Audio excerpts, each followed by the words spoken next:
Well, today is truly a great day here in the Commonwealth of Pennsylvania. First, I want to thank legislative leaders both on the Democratic and Republican side of the aisle. Today, what happened here in this building really stands as a testament and a contrast to the chaos and the confusion that we see coming out of Washington, D.C. Folks in D.C. have forgotten who they were sent there to represent. They've turned public service into a zero-sum game, too focused on who's winning, who's losing, which side is getting hurt, and which side is doing the hurting.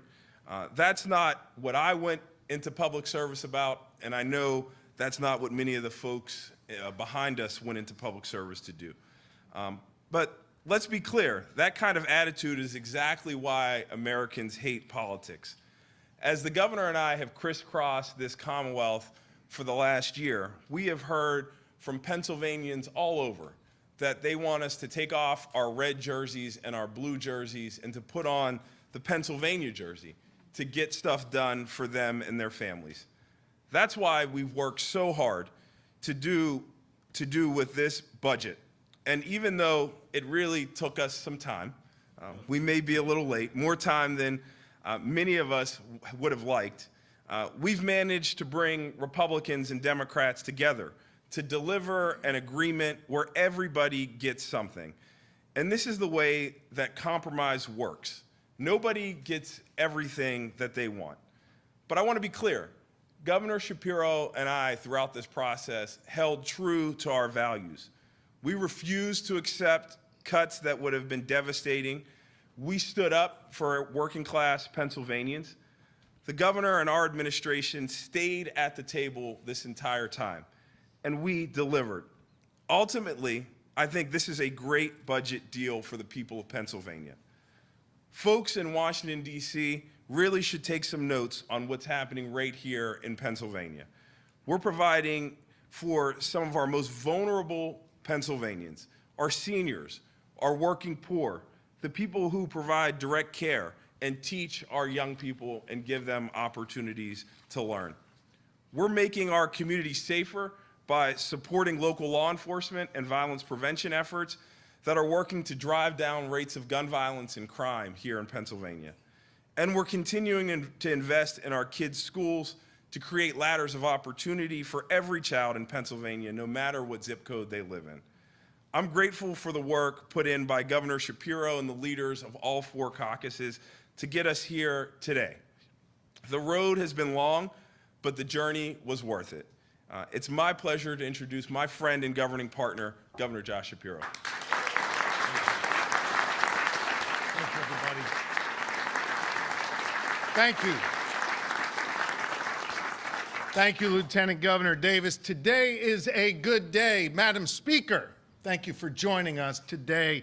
Leader Bradford, Leader Costa, Chairman Harris, Chairman Hughes, I want to thank you for your steadfast leadership. And I want to thank each and every member of the House and Senate who join us here today, who have fought every single day to get a great budget to my desk, a desk that is over here and we're about to sign in a few moments. I want to thank the members of my cabinet who join us today. Your commitment to excellence, your commitment to the people of Pennsylvania is unparalleled, and I'm so thankful to you. This day, of course, has been a long time coming. I proposed my budget 281 days ago, a budget that was laser focused on continuing the progress we made over the first 2 years of our administration, on fueling Pennsylvania's rise by investing in great schools and creating more opportunity for our children, by expanding our workforce and growing Pennsylvania's economy, by cutting taxes and reducing costs for Pennsylvanians who work so hard. I would have loved to have stood here in this room with all of you on June 30th. But as you know, Pennsylvania is just one of only 3 states in the country with a divided legislature, where a majority of votes in the Republican-led Senate and a majority votes in the Democratic-led House are required to get that budget to my desk. It requires all of us to compromise, to have tough conversations, and ultimately to find common ground. I worked hard all summer and all fall to get the leaders in the General Assembly to come together and hash out their differences. As the Lieutenant Governor said in his remarks, we stayed at the table. We refused to accept inaction. We rejected short-sighted attempts by some on the other side to cut healthcare services and slash critical initiatives, because my top priority has been delivering a budget that makes a meaningful impact on the good people of Pennsylvania. And today, because all of us here held the line and stayed at the table and demanded a serious budget that meets the needs of Pennsylvanians, well, today I'm about to sign into law a budget that delivers for Pennsylvanians. It is a balanced budget that cuts taxes, that makes critical investments, that protects 100% of Pennsylvania's rainy day fund, and still leaves us with $8 billion in reserves. Let me walk you through what this budget means for the people of Pennsylvania. This budget builds on the progress we've made to be able to deliver better schools and more opportunity for our kids, because I believe every single child deserves the freedom to chart their own course and the opportunity to succeed. And that opportunity starts in our Pennsylvania classrooms. Look at what we've done here together over just the past few years. It's working.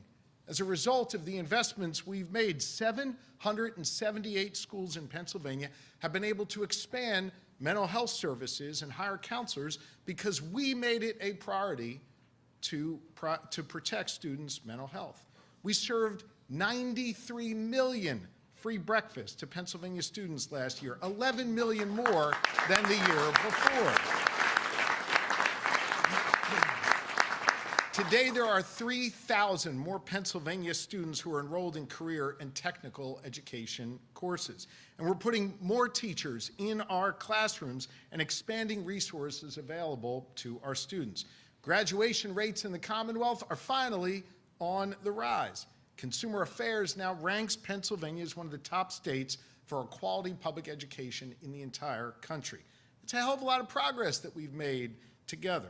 And this budget builds on all of that. It again increases funding for basic education and special education.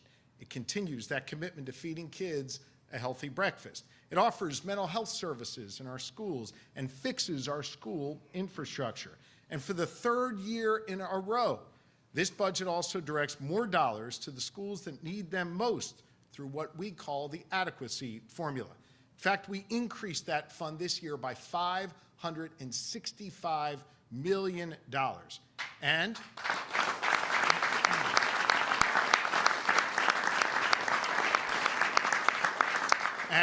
we finally reformed our cyber charter school system in Pennsylvania.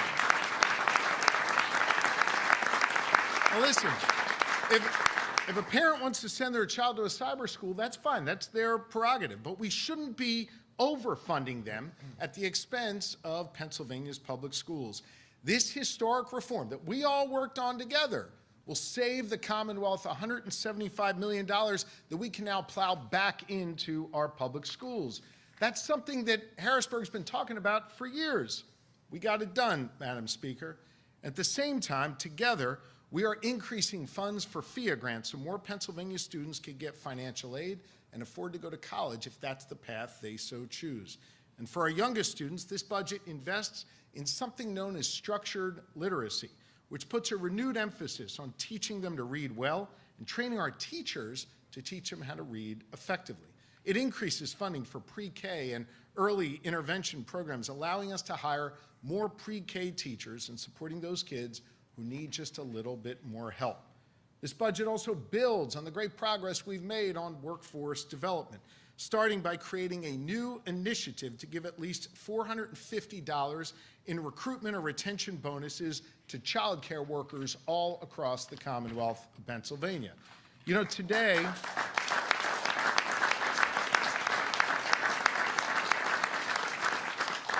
there are 3,000 child care centers here in Pennsylvania where we have vacancies.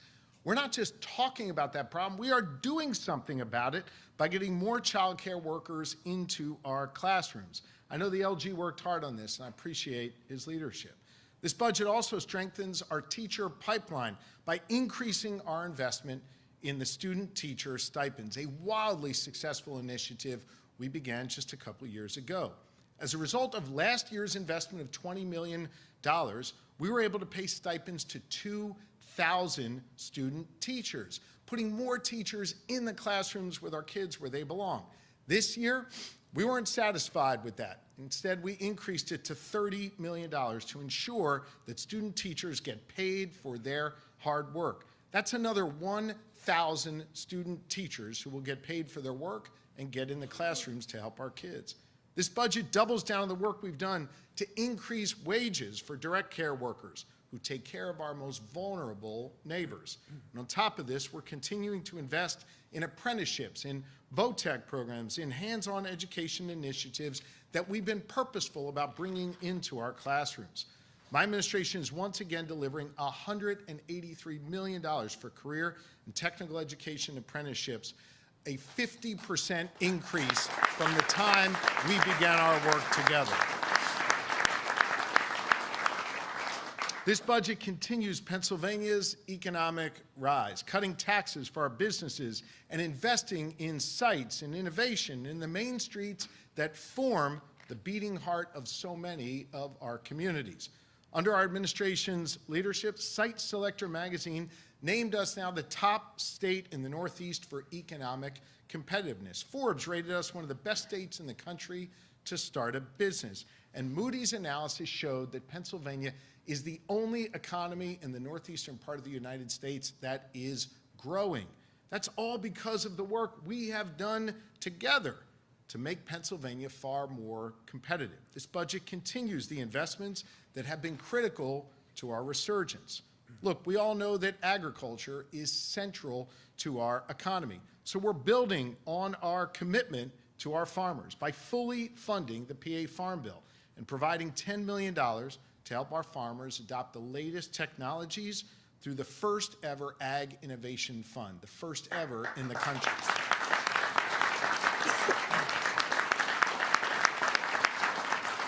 By fully funding the Pennsylvania Farm Bill and providing that money, we're looking out for our farmers. And listen, let's be real. At a time when the federal government is cutting funding for our farmers to feed people, we are strengthening the ties between our farmers and our food banks, providing $11 million more for food security and support for hungry Pennsylvanians. And when disaster strikes, we will be there because this budget ensures funding will continue to be available to respond to high-path avian influenza outbreaks and other emergencies that our farmers face. Tourism is also central to our economy. And next year, the eyes of the world are going to be on our Commonwealth as we celebrate 250 years of democracy in the place where it all began. we will celebrate together, not only our democracy, but we'll celebrate the NFL draft, March Madness, the PGA Championship, the FIFA World Cup, MLB All-Star Game, and a whole lot more. Those events are going to be huge drivers of our economy and tourism and economic activity as millions of people will descend upon Pennsylvania. This budget invests $50 million to help make sure that we are prepared and safe next year as we welcome the world to the birthplace of democracy.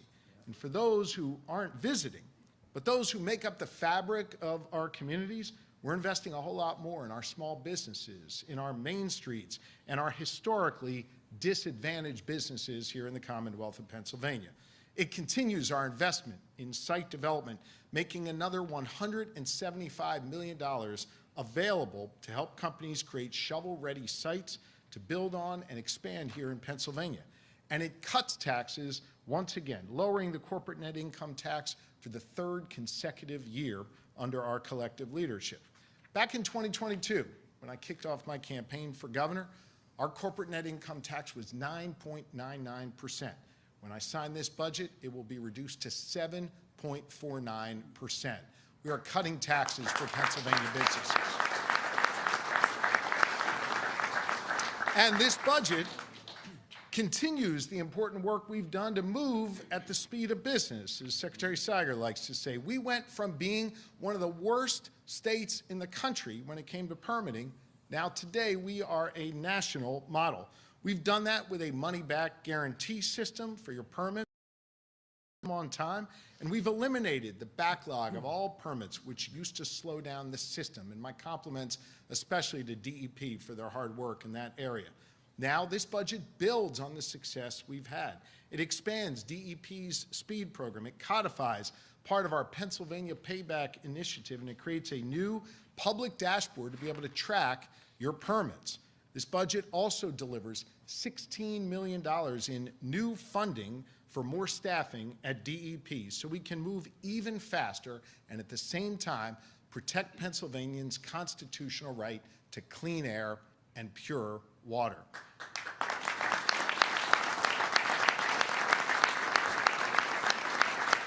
But look, we got a lot more work to do to grow our economy. And what we do on energy next will be a big part of that. You know, for years, the Republicans who've led the Senate have used Reggie as an excuse to stall substantive conversations about energy production. Today, that excuse is gone. It is time now to look forward, and I'm looking forward to aggressively pushing for policies that create more jobs in the energy sector, bring more clean energy onto our grid, and reduce the cost of energy for all Pennsylvanians. It's time to get it done, and I know we can. Let's get to work.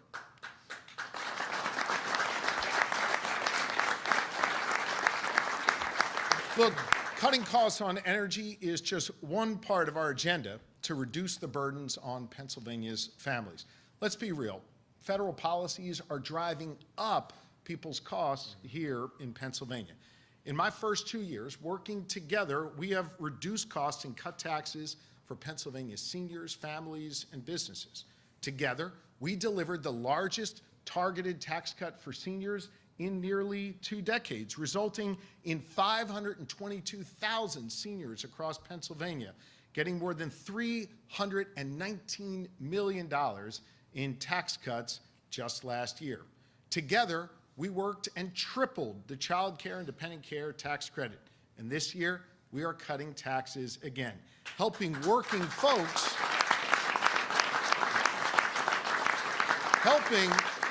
helping working folks who are struggling just to get by.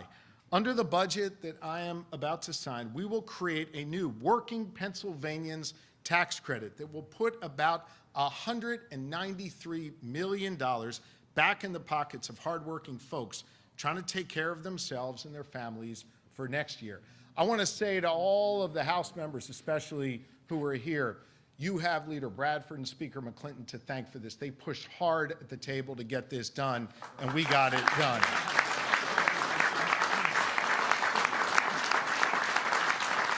And listen, It was a collective effort, but here's the thing. Folks have been talking about this for years and years and years in this building, but we got it done.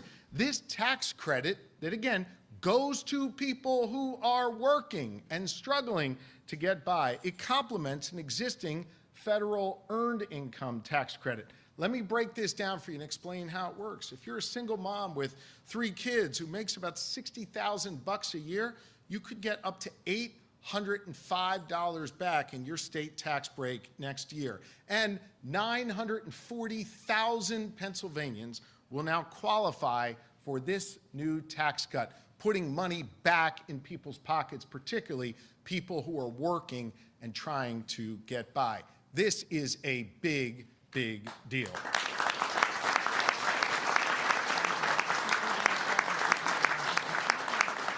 Now listen, I know you all have heard me criticize the Republican budget that passed in Washington, D.C. I criticized it because I knew it would be bad for Pennsylvania, and we're already beginning to see the effects of that.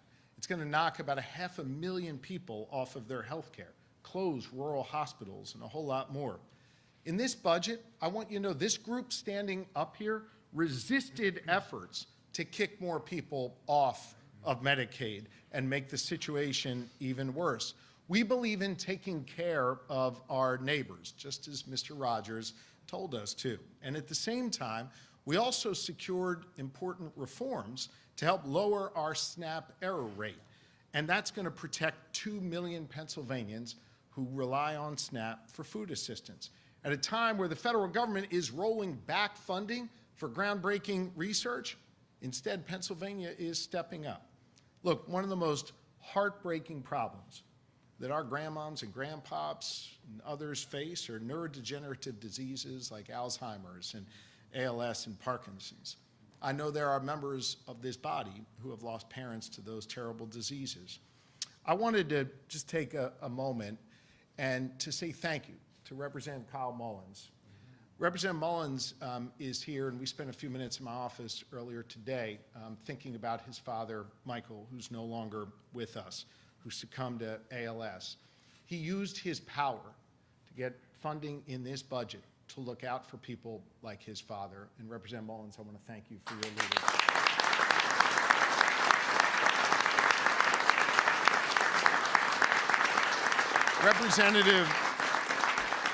Representative Mullins and Representative Cutler, who lost both of his parents to ALS, fought to make sure that this budget includes $5 million in research grants for research institutions studying these neurodegenerative diseases.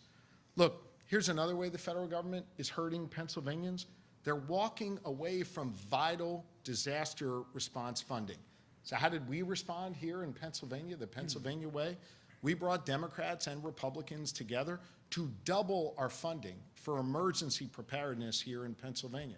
I know from my visits with some of you to Tioga and Bucks and Somerset and Berks counties and so many communities across this Commonwealth who have been hit by disaster, I know you understand how sorely needed that funding is. I want to thank you for stepping up for our fellow Pennsylvanians. I know we all agree that all Pennsylvanians deserve to both be safe and feel safe in their communities. That's why I made a commitment when I was running for governor that we would fund 2,000 more police officers across this Commonwealth. Now with this budget I'm about to sign, between municipal police and state troopers, we have secured the funding to put nearly 2,000 more police officers on the beat in our communities. But we also understand that preventing violence in our communities requires a two-pronged approach. It requires hiring law enforcement, and it also requires, and we've seen this under Lieutenant Governor Davis's leadership, to make a point of investing in community-based violence prevention programs, sports programs, after-school activities, church groups, mentorship programs, apprenticeship and workforce training opportunities, and more. And consider this, what we're doing is working. As a result of these two-pronged investments, violent crime across Pennsylvania is down 12%, and fatal gun violence is down 42% across our Commonwealth. And listen, if you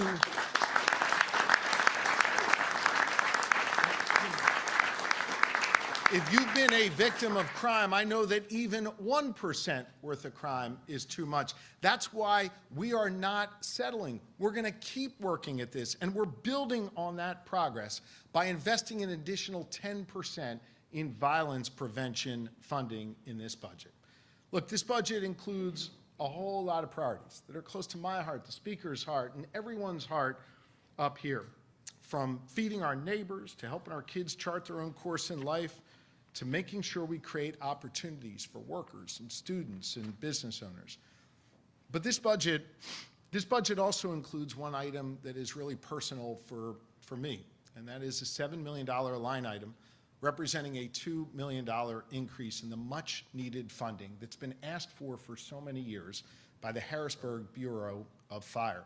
Chief Enterline, who I spoke to just a little bit ago, and the firefighters of the Harrisburg Bureau of Fire, well, they were there for me and my family when we needed them most.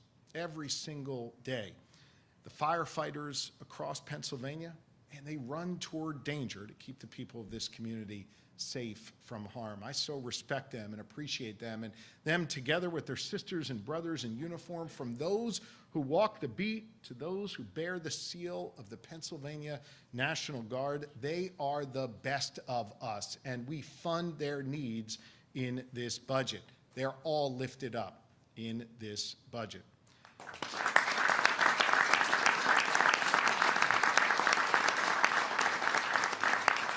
The budget isn't just a bunch of numbers on a spreadsheet. It is a statement of our collective priorities.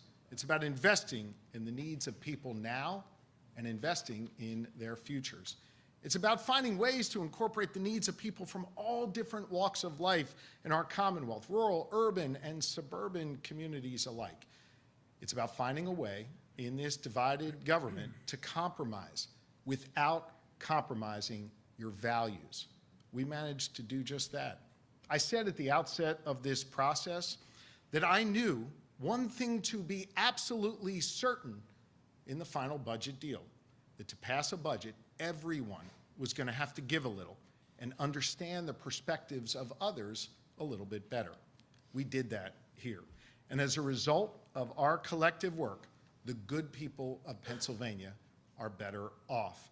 So once again, we showed here in the Commonwealth of Pennsylvania that we know how to get stuff done. Thank you all very, very much.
want to say one thing before I take these questions. You saw I just gave one of these pens to each of our leaders.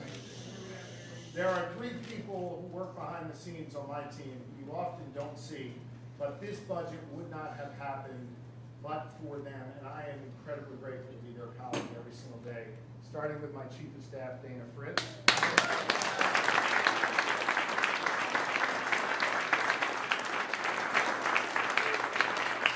Secretary of Legislative Affairs, TJ Yvonne.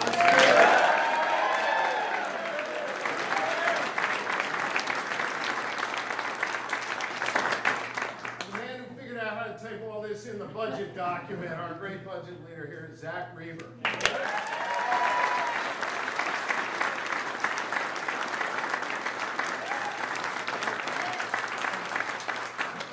going to take a few questions. Madam Speaker, you want to join me, leaders? All right. Any questions from the media here? Governor, Yeah. how will your administration help the schools and the counties that had to take on debt to keep services going during this 4.5-month budget impasse? Zach and his colleagues in the budget office working together with all other areas of this Commonwealth government are get the dollars out as quickly as possible and get into the school coffers immediately. Yes. Dems? What is the cyber charter reforms that you're talking about? Is it giving state money to districts so they can pay the bill? Because you had talked in your budget of wanting to cap those tuitions. Did Yeah. we not do that? Can you explain a little bit about what those reforms are? In effect, we believe these cyber charter schools have been taking an amount of money that was not needed for them to operate their schools.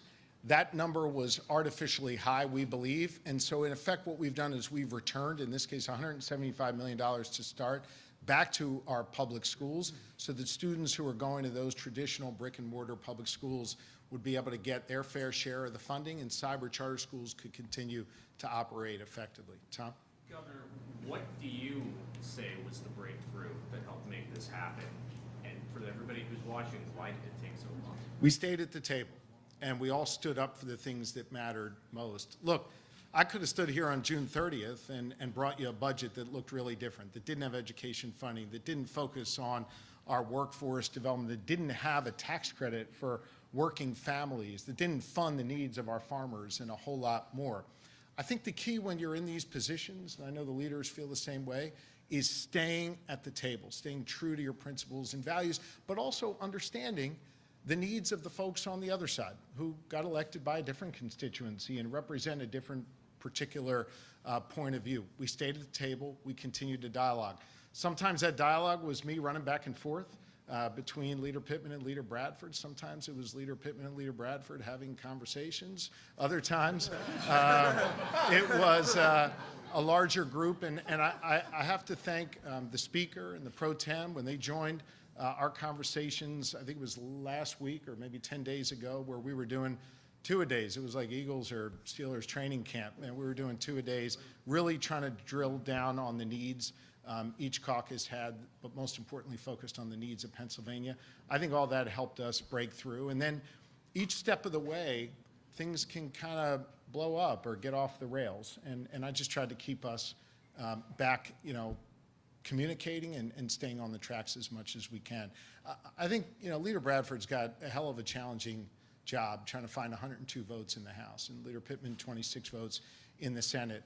And I recognize and respect how difficult their jobs are, and so part of my job was to help them each be able to be successful in their caucuses while meeting the needs of the people of Pennsylvania. Governor, one of the Senate no votes in criticizing the bill today before she voted no said there's a $7 billion difference between the spend number and the actual revenue for the Commonwealth. Are you concerned going forward about? I mean, I would, whoever this senator is, say, go look at the comments of your leaders who understand this is a balanced budget that cuts taxes, that makes critical investments, that doesn't touch the rainy day fund, and leaves $8 billion in reserves. I know that there are some people in this building that love to talk about the banty around words like structural deficit. Folks, Democrats and Republicans came together and voted for this balanced budget. And they voted for balanced budgets each of my 3 years as governor. We are in a strong fiscal position. Most other states are running deficits. We've got an $8 billion surplus, and we didn't tap into the rainy day fund, and we managed to make investments and cut taxes. I think that speaks to how well we all work together to get this done. So if there's a few voices on the fringes, I understand that, but take a look at what the leaders of both caucuses, of all four caucuses of both parties said here. Balanced budget, cuts taxes, makes important investments, and protects a rainy day fund. Governor, so we're gonna get transit next year? We're going to continue to work on transit and other priorities that aren't in this budget. I know we all had to accept compromise. Transit remains a critically important priority for me and each and every member who's standing up here. What comes after Reggie as far as climate goals? I introduced the lightning plan. I want to thank Chairman Comita, who's here. I know she's backed a number of pieces of that legislation in the Senate. I know she's going to drive that legislation forward there along with others, and the leaders here in the House will continue to push that forward. I think the lightning plan is where we need to be, and think of it, it's an example of a plan that has the support of the building trades, has the support of environmental groups, has the support of industry. I think that's a really good starting off point. I've had some really direct conversations with the Republican leaders in the Senate about the need to finally act on energy. We haven't done anything big on energy since the Rendell administration. The time is now. Energy presents, to me, I believe, the thing that sets Pennsylvania apart from any other state when it comes to economic competitiveness. And I think we need to harness our energy and our natural resources, do it in a way that protects our public health, our public safety, our environment. I think we could do all of that and create lots of jobs and bring down the cost of energy for Pennsylvania families and businesses. The time to act is now, and I believe as this budget proves, as the other budgets prove, as our work on criminal justice reform proves, as our work on Sunday hunting proves, and so much more, that we can actually come together and do big things in Pennsylvania, and we're going to continue to do that, and energy should be next. Governor, you mentioned this budget won't necessitate tapping into the rainy day fund. Do you expect to need additional revenue sources next year in order to not? I'm signing this year's budget. How about you give me a minute? It sets us on a very